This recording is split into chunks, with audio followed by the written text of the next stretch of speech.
Hello everyone. अभी आठवां वेतन आयोग से कितनी सैलरी बढ़ेगी इसका कैलकुलेशन समझने के लिए ये पर्टिकुलर शॉर्ट क्लिप आपके लिए है। अभी नया आठवें वेतन आयोग के गठन को मंजूरी हाल ही में दे दी गई है। केंद्रीय मंत्री अश्विनी वैष्णव ने इसकी जानकारी दी है। तो क्या है ये आठवां वेतन आयोग? देखो, ऐसा है, सरकार हर 10 साल के बाद में एक वेतन आयोग लेके आती है। इससे पिछला जो वेतन आयोग था वो था कौन सा? सातवां था। मतलब सातवां वेतन आयोग लागू हुआ था 2016 में। 1 जनवरी 2016 को लागू हुआ था। तो 10 साल तक चलेगा। मतलब ये अब इसी साल यानी कि 31 दिसंबर 2025 तक चलेगा। और 31 दिसंबर 2025 तक चलेगा। इसके बाद में 1 जनवरी 2026 से आठवां वेतन आयोग लागू हो जाएगा। ठीक है।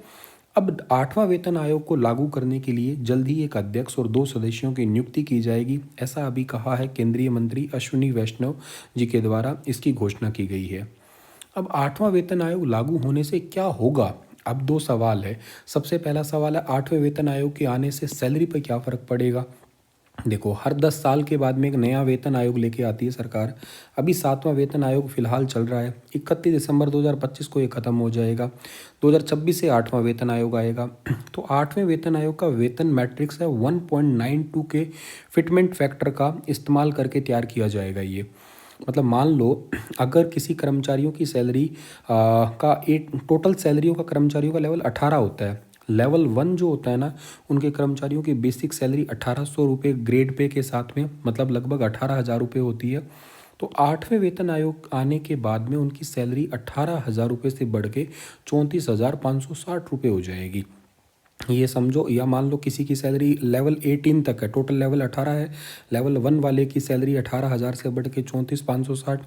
अगर लास्ट लेवल है लेवल 18, उसकी सैलरी अभी फ़िलहाल के लिए 2.5 लाख रुपए है बेसिक सैलरी। और उनको ये सैलरी बढ़ के 4.8 लाख रुपए हो सकती है, लगभग यहाँ तक चली जाएगी। तो ये इससे सीधा सीधा फ़र्क पड़ने वाला होगा। ठीक है। अच्छा, आठवें वेतन आयोग के तहत सैलरी बढ़ने से पेंशन में भी कोई बढ़ोतरी होगी क्या सर हमारे पास में? अच्छा, इसमें भी सैलरी बढ़ने से पेंशन में बढ़ जाएगी। हाँ सर, बढ़ोतरी मिलेगी। देखो, जनवरी 2026 से आठवां अगर वेतन आयोग लागू होता है ना, तो यूँ समझ के चलो कि केंद्रीय कर्मचारियों का न्यूनतम वेतन अगर 34,560 रुपये होने का अगर मान लो अनुमान है, 2004 से जोड़े तो नौकरी में अगर जिसने 25 साल पूरे कर लिए हैं, तो उन कर्मचारियों का पहला बैच है रिटायरमेंट का, 2029 में रिटायर होगा। अब मान लेते हैं आठवां वेतन आयोग लागू होने के बाद लेवल 1 के कर्मचारी है, इसकी बेसिक सैलरी कितनी हुई? 34,560 होगी। तो इसकी 50% रकम यानी कि 17,280 रुपये हो गई, ये जो पेंशन के रूप में मिलनी है। तो 17,280 प्लस में डीआर की जो टोटल धनराशि है ये उसको मिलने वाली होगी। तो ये वैसे रेयर केस में ही होगा, क्योंकि कोई लेवल 1 कर्मचारी की नौकरी ज्वाइन करने के बाद रिटायरमेंट तक उसी लेवल पे रहे, ऐसा होता नहीं है। प्रमोशन और बहुत सारी और चीज़ें हो जाती है, बढ़ जाती है। तो मतलब लेवल 1 पे ज्वाइन होके तो ऊपर ऊपर लेवल तो बढ़ते ही जाते हैं, पर ये एक बेसिक से बेसिक कैलकुलेशन है, यूँ समझो आप लोग। लेवल 18 के कर्मचारियों की बेसिक सैलरी 4,80,000 है, तो इसका 50% 2,40,000 प्लस डीआर, ऐसा इतना मिलेगा ये पैसा। तो ये कैलकुलेशन निकालते कैसे हैं हम लोग? वैसे एक मल्टीप्लायर टूल है जिससे केंद्र सरकार के कर्मचारियों के रिवाइज वेतन को कैलकुलेट किया जाता है। मतलब यूँ हुआ कि पुराने वेतन से रिवाइज या बढ़ा हुआ वेतन कितना ज़्यादा होगा, बेसिक सैलरी में फिटमेंट फैक्टर से गुना करके निकालते हैं। सातवें वेतन आयोग में से 2.57 तय किया गया था, जिसका मतलब है कर्मचारियों का नया वेतन पुराने वेतन का लगभग 2.57 गुना हो गया। फिटमेंट फैक्टर से नए वेतन को ऐसे कैलकुलेट करते हैं, नई salary is equal to basic salary into fitment factor.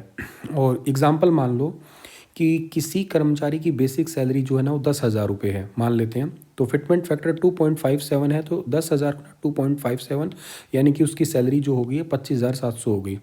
तो आठवां वेतन आयोग में फिटमेंट फैक्टर को बढ़ा के 3 या इससे ज़्यादा किया जा सकता है। अभी अनुमान है, अभी फाइनल नहीं है, पर 3 या इससे ज़्यादा ही किया जाएगा। तो मान लेते हैं 3 अगर बढ़ा देते हैं तो बेसिक सैलरी का लगभग 43% बढ़ जाएगा। मतलब 43% इजाफा होगा उनकी सैलरी में। तो सैलरी इंक्रीमेंट तो होगी सरकारी कर्मचारी और पेंशन भोगियों के लिए, तो सीधे सीधे जो है ना ये खुशखबरी है। ये महंगाई के साथ साथ बैलेंस, ये महंगाई के बढ़ते लेवल के साथ कर्मचारियों को आर्थिक राहत देता है, और के साथ साथ जो ना लाइफ स्टाइल में भी सुधार मिलता है इससे, क्योंकि अगर सैलरी बढ़ती है तो जो बेटर लोग जो है ना अपना लिविंग स्टैंडर्ड है वो भी सुधार लेते हैं इससे। तो ये था इन शॉर्ट में आपका 8वां वेतन आयोग। ओके, लाइक और शेयर ज़रूर कर दीजिएगा वीडियो को। ओके।